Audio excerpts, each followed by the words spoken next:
আজি কিছুদিন ধৰি আমি নলবাৰীৰ বিভিন্ন ঠাইত গৈ নিৰ্বাচনী প্ৰচাৰ সভাত উপস্থিত আছিলোঁ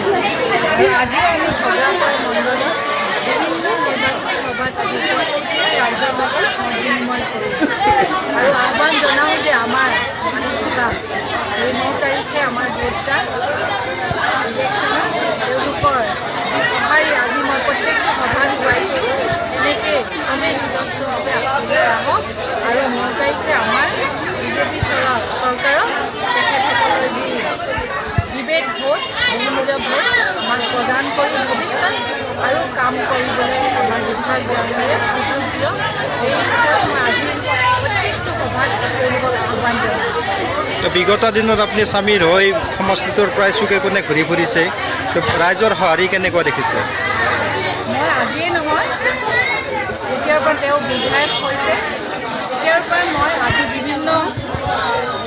কথাত বা আমাৰ মুখ্যমন্ত্ৰীৰ সাহায্য পুঁজিৰ যিখিনি জটিল ৰোগত আক্ৰান্ত হৈ থকা ব্যক্তিসকলৰ ঘৰত গৈ তেওঁলোকৰ লগত দুখত সমাৱগী হয় এই যি চেক আহে এই দিয়া মই আজি 5 বছৰে ধৰি সেইখিনি কাম কৰি আছোঁ আৰু তেতিয়া মই গোটেই গাঁও অঞ্চলৰ মানুহৰ লগত বা চহৰতে হওক মই এইখিনি ৰাইজৰ লগত একেলগে আমি সদায় সংযোগত আছোঁৱেই আৰু তেওঁলোকৰ যি অসুবিধা আছে মই এইখিনি কথাও গম লৈ আমাৰ বিধায়ক ডাঙৰীয়া কোৱাৰ মই এইখিনি প্ৰচেষ্টা কৰিছোঁ আৰু তেওঁক আজিলৈকে মই এইখিনি কথা কৈ আহিছোঁ। তেওঁলোকৰ ৰাইজৰ কি অসুবিধা আছে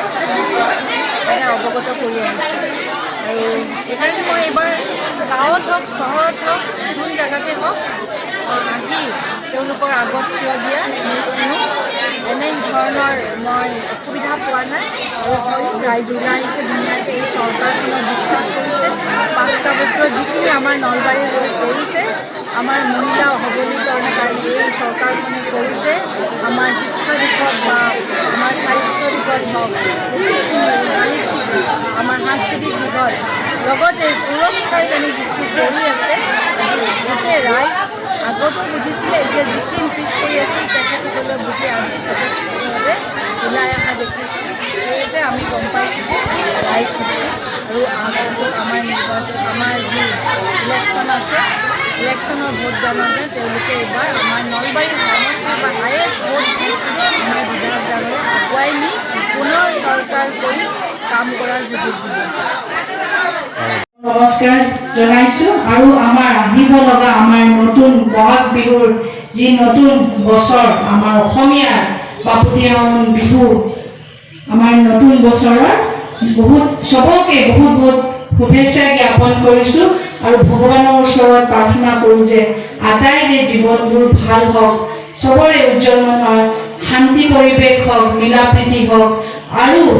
আমি ভৱিষ্যত এনেকৈ একেলগে আৰু নলবাৰীৰ উন্নয়ন কৰাৰ স্বাৰ্থত আগবাঢ়ি যাওঁ। আপোনালোকৰ আশীৰ্বাদ আমিও বিচাৰিছোঁ আৰু সেই কৈ মই মোৰ আজি এই বক্তব্য সামৰণি মাৰিছোঁ। ধন্যবাদ।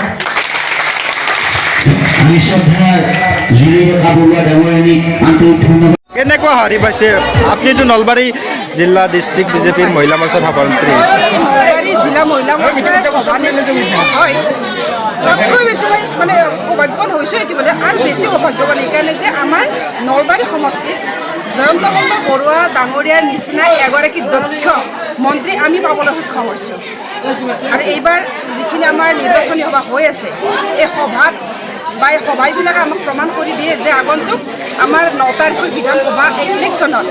অসমৰ ভিতৰত আমাৰ নলবাৰী সমষ্টিৰ পৰা বিপুল সংখ্যক ভোটৰ ব্যৱধানত আমাৰ সন্মানীয় প্ৰাৰ্থী জয়ন্ত মল্ল বৰুৱা ডাঙৰীয়াই এইবাৰ এটা ৰেকৰ্ড গঢ়িব আৰু সেই আশা আমি কৰি আমি এনেকৈ নিৰ্বাচন চলাই আছোঁ আৰু বিশেষকৈ আমাৰ মহিলাসকলে এনেকৈ ওলাই আহিছে ভাগি ওলাই আহিছে দাদা তেখেতসকলৰ এটা এটাই উৎসাহ যে আমি মহিলাখিনি আগত এই স্বাধীনতাৰ 70-75 বছৰৰ পিছত আমি যিখিনি সুবিধা পোৱা নাছিলোঁ, আমি বিগত বিজেপি চৰকাৰ 2014 চনৰ পৰা আমাৰ মোদী ডাঙৰীয়াৰ নেতৃত্বত কেন্দ্ৰীয় চৰকাৰ আৰু হিমন্ত বিশ্ব শৰ্মা ডাঙৰীয়াৰ নেতৃত্বত আমাৰ ৰাজ্যিক চৰকাৰখনে আমাক সেই সুবিধাখিনি মহিলাখিনিক প্ৰদান কৰিছে, যাৰ কাৰণে মহিলাসকল এতিয়া স্বাৱলম্বী হৈ নিজৰ ঘৰখন লগতে সমাজখন চলাবলৈ এটা সুবিধা পাইছে। গতিকে আমাৰ সকলোৰে আশা যে আমাৰ আগন্তুক নিৰ্বাচনত আমাৰ সন্মানীয় বিধায়ক ডাঙৰীয়া অৰ্থাৎ আমাৰ প্ৰাৰ্থী জয়ন্ত মল্ল বৰুৱা ডাঙৰীয়া বিপুল সংখ্যক ভোটত আমি জয়যুক্ত কৰিব।